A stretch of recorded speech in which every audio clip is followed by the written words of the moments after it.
Welcome back, fellow gamers. So today we have a review and how to play of Monopoly Deal. So if you're anything like me, you hate the board game of Monopoly. It's one of the worst games I could play. I just loathe it. It's not because I'm bad at it, it's because what happens is that it usually creates arguments.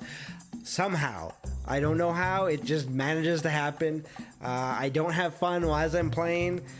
Even if I'm in the lead, I can't wait to get it over with. But with this card game, it's actually the opposite. It's a nice, quick, fun game to play. It's 15 minutes, sometimes even 10. The setup, obviously, is super easy. It's a deck of cards, that's all you need. Play anywhere from 2 to 5 players. So that in itself is pretty good.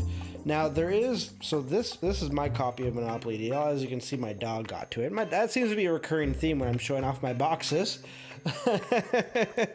They have brought Monopoly Deal back, but there's also Monopoly Millionaire, which plays a bit different. It's another card game. This review and how to play is for Monopoly Deal.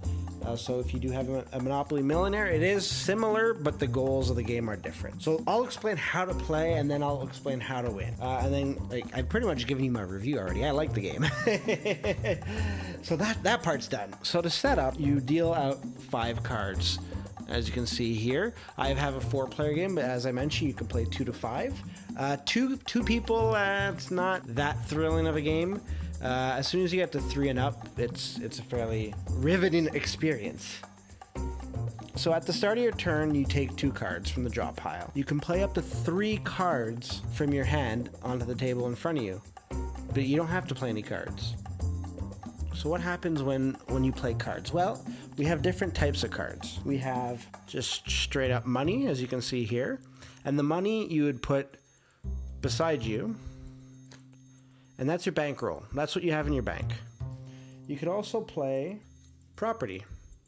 Property you could play out in front of you. Now, the property value here for Virginia Avenue is actually $2 million. 2 million schmacks. Here, this is actually a wild card, so it could be either from the first set of lots or the second set of lots.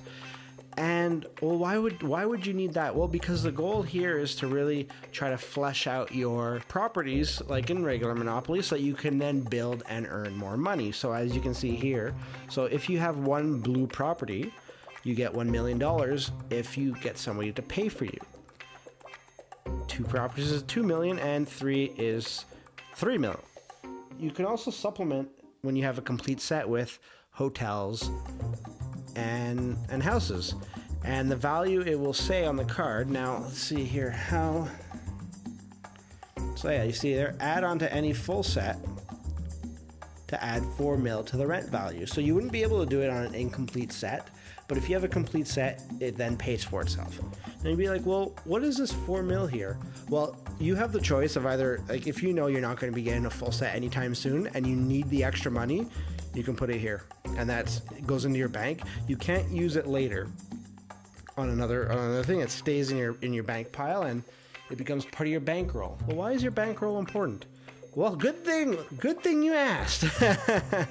You have a few different ways of extracting money from your fellow gamers, but these are the 2 more frequent ways. So you'll have a card like this that says Debt Collector, and it says force any player to pay you $5 million. So you play this in the center, and it does have a cost, but honestly, I don't see why you'd want to pay $3 million if you can just get the 5. Maybe there's a strategy out there, but I have always played it as a $5 million card. So then anybody who has $5 million, you get to choose the player to give it to you. Now, what happens here is they can only take to pay you from their bank or their own properties. They cannot play a card from their hand to pay you. They can't be like, oh, well, let's see. This guy doesn't have any money, so he's a good target. He can't take, see him too. He wouldn't be able to take any amount of money from his hand. At no point can you pay somebody from your hand. So you only are able to do what's on the table. And if that means you've got to give up, all your property, well, them's the breaks. And that's why the 3 card limit is crucial. You need to be really strategic in what you're playing and when you're playing it. This card here, as I can imagine that you're surmising, is a rent. So if you have, in this case, I've got both, but you can only choose one. So you're like, okay, well, I have, you know, brown, so everybody has to pay. And it says here, all players. So all players, at this case, I only have one. Well, I said brown, so let's pretend it's like that. So I only have one, but everybody's giving me, so I get 3 mil, one per person. And the game continues going on. So when you're done, and you pass your turn over, if you have more than 7 cards in your hand, you have to drop down to 7. And when it gets back to your turn, if you are starting the turn with no cards in hand, you draw 5 cards instead of 2. That's a really good reminder. People sometimes forget to do that, and they'll just draw their 2. So the game continues on and on. Well, what happens? What happens? How does the game end? Well, good. Another good question. I'm happy you asked. The game ends when one person is able to complete 3 full sets. It could be any type of set. So if you have 2 browns, you have the railroad, that's 4, and then you have the boardwalk and Park Avenue. That's your 3 complete sets, and you're good to go. You've won the game. So stealing people's property does factor into it. It's part of the strategy, and usually you do that by making people pay for the land that you own. And that's how you play Monopoly Deal. As I said, I like the game. It's a great light game to play, again, on theme pretty much with all the board games I've done so far. I've kept it pretty light. And when I say board games, I mean really tabletop games, because cards are, in my mind, a part of board games, even though they're technically card games. And that's how it is. It's really simple, really straightforward, and that's all there is to it. It's a quick, fun, easy game. You can go to your local game store, pick it up, usually about 10, 12 bucks, bust open the box and play within minutes. The setup is quick. The putting the cards back in the box is even quicker. You can't go wrong. You cannot go wrong with this. And I guess that's about where we'll end today's video. So I'd love to know, what do you prefer? Would you prefer playing a Monopoly Deal, or would you prefer playing the full-on board game of Monopoly? The game of the destroyer of friendships. Let me know in the comments, and until next time, good gaming. Thanks for watching.